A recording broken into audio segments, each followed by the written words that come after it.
Olá, boa tarde. Hoje é quarta-feira, 13 de maio de 2020, dia da Lei Áurea, dia da abolição da escravidão no Brasil. Apesar de que muita gente ainda não vê sentido nesta data, é importante sim destacar as conquistas que o povo negro brasileiro conseguiu ao longo do tempo.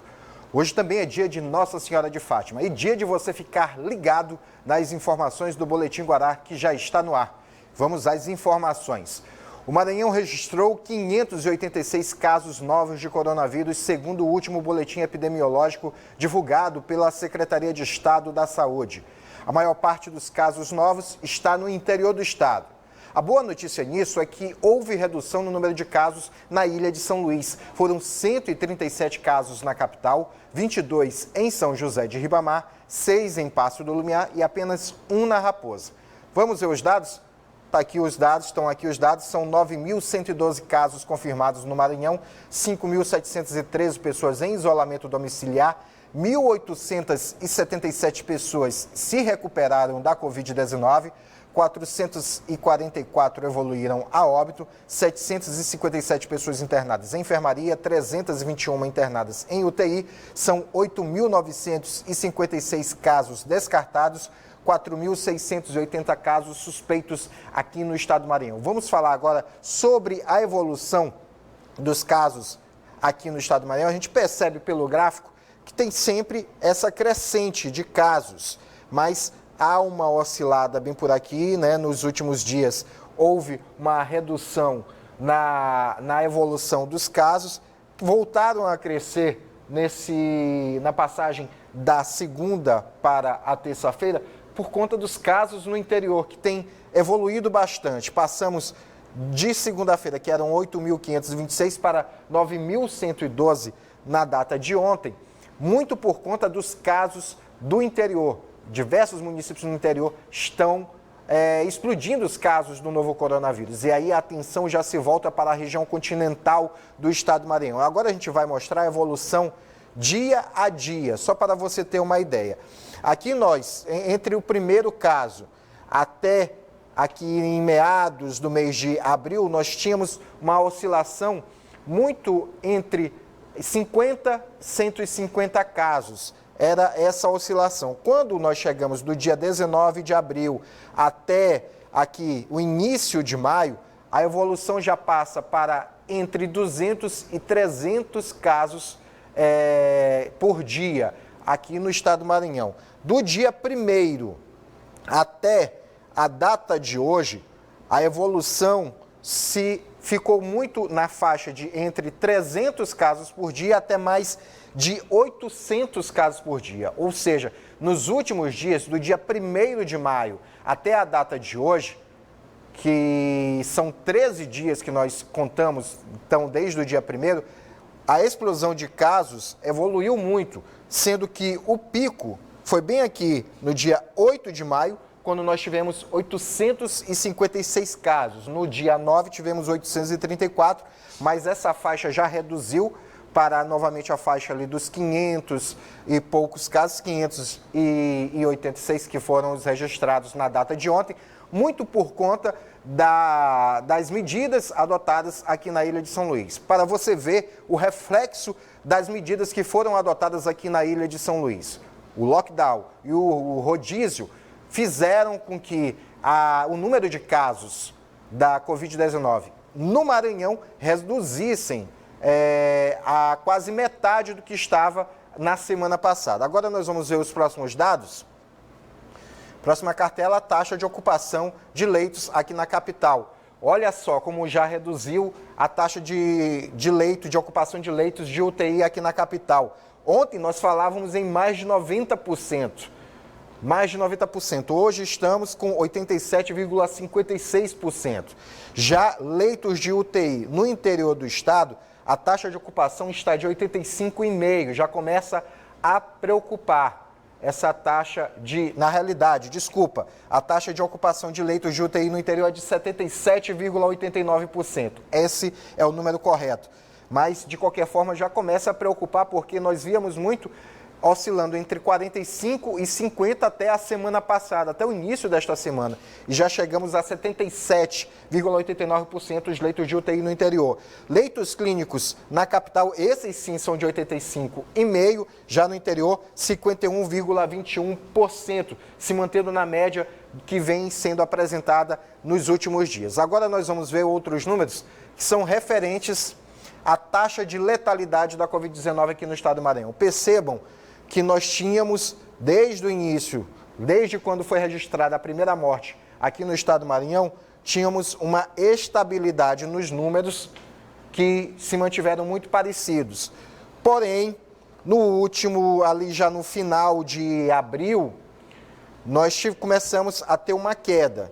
Apesar dessa estabilidade bem aqui, no início deste mês de maio, do dia 3 de maio até hoje, nós tivemos queda na taxa de letalidade da Covid-19 aqui no estado do Maranhão, sendo que ontem nós fechamos com a menor taxa desde quando começou-se a fazer esse levantamento.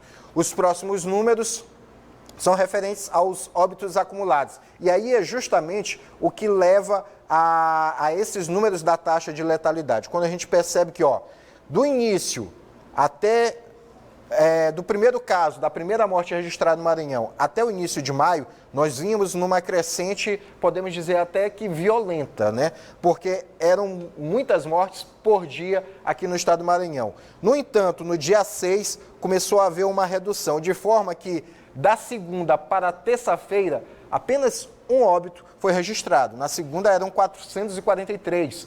Ontem, terça-feira, 444. Sinal de que as medidas também estão ajudando no combate à letalidade da Covid-19. E por último, nós temos aqui mostrando a variação justamente da evolução dos óbitos. Percebam que no dia 22 de abril, nós tínhamos essa taxa bem aqui de 25, que se repetiu no dia 3 de maio. No entanto, nós caímos para essa taxa de 1, bem aqui, nessa data de ontem, no dia 12 de maio. Percebam como há uma variação e hoje nós chegamos ao pico mínimo aqui dessa evolução de óbitos no que diz respeito a mortes por dia aqui no estado do Maranhão. Agora nós vamos falar, o destaque triste do cenário atual é que no Brasil o coronavírus continua avançando fortemente e o país já foi elevado a 6º com mais mortes pela doença no mundo. O que a gente percebe quanto no Maranhão os dados estão melhorando, no Brasil só avança, só vai na contramão daquilo que deveria ser feito. E aí, infelizmente, a gente precisa ser realista e abrir os olhos para o que está acontecendo no nosso país. O número de mortes só tem aumentado dia após dia. Já somos o 6º no mundo por conta da Covid. Vamos falar agora sobre o juiz de direito Douglas de Melo Martins. Ele, mesmo não querendo, acabou sendo o centro das atenções nesta terça-feira devido a diversos temas envolvendo ele, direta ou indiretamente. O primeiro assunto é também o mais importante e interessante, é sobre a prorrogação do lockdown. Após uma audiência virtual com a participação de representantes do Estado e dos 4 municípios da ilha de São Luís, mais o Ministério Público, o juiz decidiu prorrogar por mais 3 dias o lockdown na ilha. Inicialmente, Estado e os municípios fizeram um relato de todas as providências que foram adotadas para o cumprimento da decisão judicial. Depois, o Ministério Público pediu que outras informações fossem apresentadas. Nenhum requerimento foi feito por nenhuma das partes para que o lockdown fosse prorrogado. Ou seja, em condições normais, o lockdown encerraria já na próxima quinta-feira. Eu propus que fosse prorrogado ao menos por mais alguns dias, até o próximo domingo, para que nós nos aproximemos do que tem sido noticiado como possível ciclo do vírus, ou seja, aproximadamente 2 semanas. E, ao mesmo tempo, para dar tempo de chegar cada informação que foi pedida pelo Ministério Público e assim nós tenhamos condições de embasar melhor futuras decisões. De qualquer forma, ficou estabelecido que, se nenhum requerimento for formulado, o lockdown encerra no próximo domingo e as medidas eventualmente, as medidas restritivas que serão adotadas daqui por diante pelo Estado e pelos municípios, dependerá exclusivamente daquilo que for a opinião dos técnicos destes mesmos entes da federação, que serão consultados antes da definição dessas medidas restritivas que seriam adotadas. Logo após a decisão do juiz, foi divulgada outra decisão, só que desta vez do desembargador Guerreiro Júnior, do Tribunal de Justiça do Maranhão. A questão analisada pelo desembargador envolveu o juiz. Uma ação civil pública movida pelo Ministério Público do Estado questiona, em linhas gerais, por que o juiz Douglas de Melo Martins analisou um pedido do próprio MP para a decretação do lockdown na Ilha de São Luís, mas em outra ação, também do Ministério Público, ele se colocou como suspeito para analisar o caso. A ação em questão pede à Justiça que o Estado do Maranhão seja obrigado a demonstrar ampla transparência nas medidas efetivamente adotadas no enfrentamento da pandemia do novo coronavírus. Por ter analisado uma ação e a outra não, é que o juiz foi alvo da ação civil pública, que questiona suposto ato ilegal dele. Dessa forma, é importante se desfazer uma notícia enganosa que foi criada ontem. A decisão do desembargador não suspende o lockdown na Ilha de São Luís. Ele continua como está.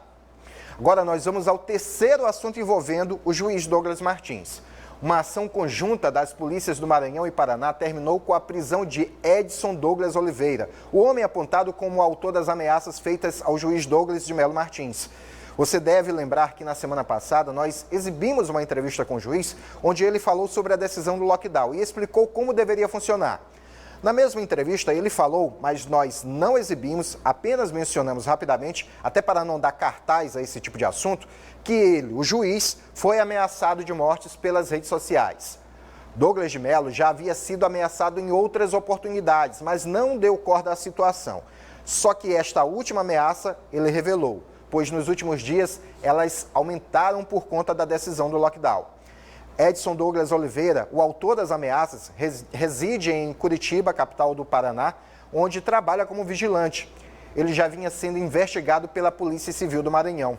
O delegado Armando Pacheco, superintendente da SEIC, falou com o Boletim Guará na manhã de hoje para atualizar o caso. Bem, desde dezembro de 2019, nós vimos investigando um perfil fake do Instagram que vinha proferindo ameaças contra o juiz Douglas Martins, titular da Vara de Interesse Difuso Coletivo de São Luís.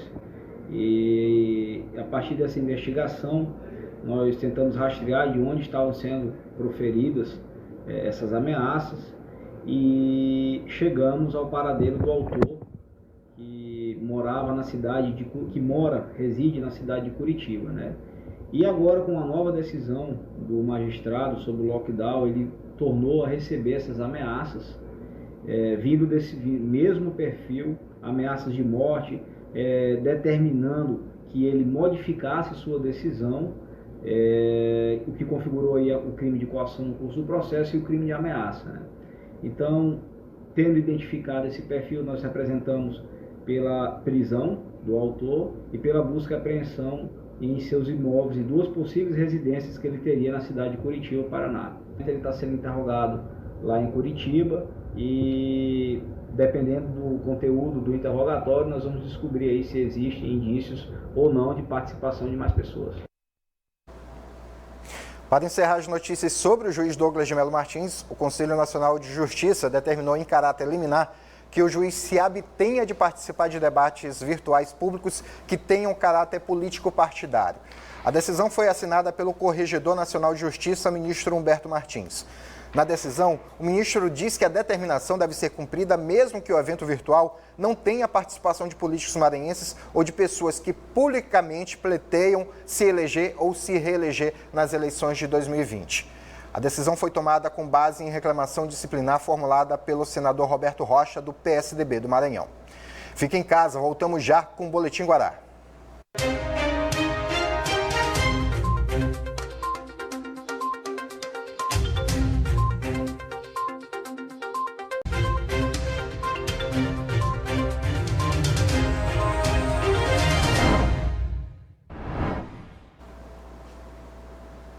De De volta ao Boletim Guará. Perdeu alguma informação aqui? Acesse o nosso canal no YouTube, Jornalismo Guará, ou o nosso portal, www.portalguará.com. As principais notícias do Maranhão e do mundo no portal guará.com. Pessoal, a Equatorial Maranhão me pediu para dar uma boa notícia para você que faz parte da tarifa social baixa renda. Com a medida provisória 950 de 2020 do governo federal, quem tem tarifa social terá desconto de 100% na tarifa de energia elétrica. Isso mesmo, 100% de desconto na tarifa.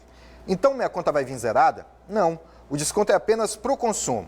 Os impostos, parcelamentos, caso tenha, e outras taxas continuam sendo cobradas. Mas já é uma grande ajuda. Agora, atenção, esse desconto de 100% é apenas para os primeiros 220 quilowatts consumidos no mês. Se passar desse limite, você paga a tarifa normal. Por exemplo, se seu consumo veio 250, você vai pagar apenas os 30 quilowatts que passaram de 220. Esse benefício vale apenas para faturas emitidas entre 1º de abril e 30 de junho. Se você tem IES, Bolsa Família, BPC ou RANI e não faz parte da tarifa social, acesse equatorialenergia.com.br ou ligue na Central 116 para saber como participar. Conte com a energia da Equatorial Maranhão. Estão abertas até hoje as inscrições para o seletivo que vai contratar profissionais que atuarão no combate à Covid-19 no Hospital de Campanha de São Luís, que será entregue pelo governo do estado nos próximos dias. O processo será realizado pela Empresa Maranhense de Serviços Hospitalares, a EMSER. As vagas são para a contratação imediata de profissionais de nível superior, médio, técnico e fundamental em cargos variados. As inscrições podem ser realizadas exclusivamente pela internet no site da EMSER, com preenchimento de formulário eletrônico e envio dos documentos necessários. Estão sendo oferecidas vagas, são essas que estão aparecendo aí na tela, para assistente social, farmacêutico, nutricionista, psicólogo, técnico de enfermagem, assistente administrativo, recepcionista, auxiliar de farmácia, maqueiro, técnico de segurança no trabalho, auxiliar de serviços gerais e agente de portaria. Hoje nós vamos prestar mais uma homenagem, né? Prestamos homenagens ao longo de alguns dias aí a alguns profissionais. E hoje nós vamos prestar homenagem aos guardas municipais, que também estão na luta contra a Covid-19. O sindicato da categoria nos enviou um vídeo homenageando estes trabalhadores da segurança pública dos municípios. O vídeo é meio longo para o nosso horário, tem mais de 3 minutos, por isso nós fizemos alguns cortes. Veja.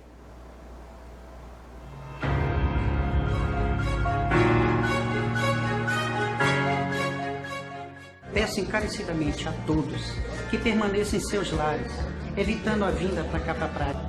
Estamos trabalhando por você. Fique em casa. Fique em casa. Estamos aqui por vocês. Nos ajude. Nós, como serviços essenciais, estamos na rua para garantir a saúde de todos e manter a ordem. Nesta pandemia, nós, guardas municipais, continuamos a fazer a nossa parte. Estamos trabalhando por você. DM Emerson, estamos trabalhando por vocês. Guarda Municipal Donald de São Luís, trabalhando por você. J. Moraes, estamos trabalhando por você. SV Roberlândia, estamos trabalhando por vocês. SV Irineu, estamos trabalhando por vocês. Fique em casa.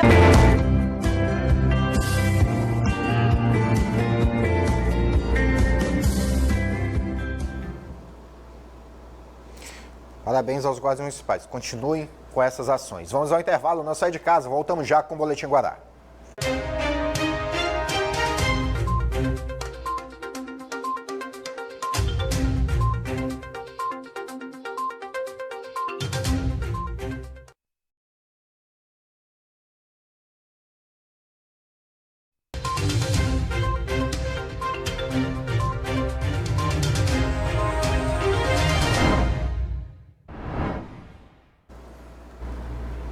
Hora do esporte no Boletim Guará, Laércio Júnior, boa tarde. Quais os destaques desta quarta-feira?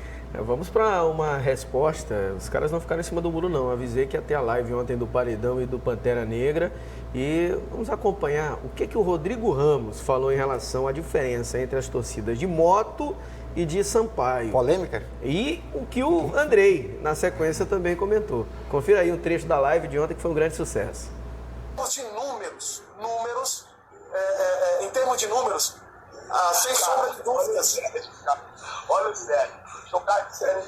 Deixa eu concluir meu raciocínio. Em termos de números, em termos do Sampaio, hoje é a maior do estado, né? Em termos de números, público, basta ver os últimos públicos, né, do Sampaio. Agora, a torcida do Moto, ela tem sim uma diferença, é uma torcida mais apaixonada, né? É uma torcida que ela joga mais junto com o time, né? Ela comparece mais naqueles momentos difíceis com o time, entendeu? Eu também acho que a torcida do Moto é muito apaixonada, que é a que mais sofre de amor. Porque Essa declaração de Rodrigo, cara. E a do Andrei, o Andrei manteve aquela polêmica, né? Diz que a torcida do Moto é apaixonada porque é a que mais sofre de amor. O Rodrigo, ele traz, porque o Rodrigo todo mundo sabe que a carreira dele, o clube mais vitorioso que ele teve como jogador foi o Sampaio Corrêa. Foi o Sampaio Corrêa, anos e anos. Né? Mas ele traz para si uma discussão que ela é do futebol. Muitas vezes eu ouvi dizer isso mesmo, que a torcida do Moto, ela seria mais vibrante, mais fiel, mais apaixonada, mas só que o torcedor, ele encara isso de uma outra forma, ele quer ouvir isso do rival, mas ele não quer ouvir isso do ídolo, né? Ídolo. É interessante quando você tem jogadores que não tem papas na língua, falam aquilo que pensam, né? Foi uma live bem legal, com a participação de todos, o principal é que o respeito existe entre os torcedores e os jogadores, teve participação até do Sérgio Frota, durante algumas declarações, ele participou da live e colocou lá, 2 Santos. Aí botou o RS, né? Para bom entendedor, meia palavra basta. Mas foi bem legal a live do Andrei e do Rodrigo. O Andrei está sem clube. O Rodrigo Ramos deve continuar no Altos ou antecipar um anúncio que eu ainda não vou dizer o que é, mas que pode ser, inclusive, a pendurada da chuteira e das luvas, né? Porque o Rodrigo, pelas informações que eu tenho, ele poderia seguir um outro caminho lá na cidade de Imperatriz. Mas é jogador do Altos e o Andrei até agora ainda não acertou com uma outra equipe, né? 2 bons goleiros. Paralelo a isso, o Sampaio tem o João Gabriel e tem que contratar um novo goleiro. E esse goleiro tem que ser à altura do Andrei, que hoje não faz mais parte do elenco da equipe tricolor. Tá certo. Você, torcedor motense, torcedor boliviano, o que achou dessa live? O que achou desse posicionamento, tanto do Rodrigo como o posicionamento do Andrei? E amanhã nós já estaremos preparando para sexta-feira, vamos mostrar como está cada time, dos 8 que participam do Campeonato Maranhense e as perspectivas para depois do lockdown. Tá certo. Amanhã ele vai fazer isso, sexta-feira a gente apresenta esse resultado aqui, porque o Boletim Guará de hoje já fica por aqui. Mais notícias você acompanha ao longo da nossa programação e também no Jornal da Guará logo mais à noite. Boa tarde. Já sabem, fique em casa. Paz e bem a todos. Boa tarde, até amanhã.